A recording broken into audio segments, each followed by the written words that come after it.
try in the next few minutes to reframe how you think about humor. So instead of thinking about humor as something that is risky and potentially divisive, I want you to think about humor as a tool that you can use to build trust and rapport. Really, I want you to think about humor as a love language. I really believe that humor is a love language. It's a way to say things that we couldn't say or wouldn't say directly. It's incredibly powerful. Now, if you think that I am overstating the power of humor, forget about work for a second.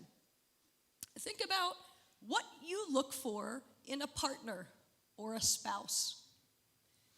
What's on your list of non-negotiables, the absolute must-haves? How many people have sense of humor on that list? Anyone not have it? Anyone just thinking, laughter, take it or leave it?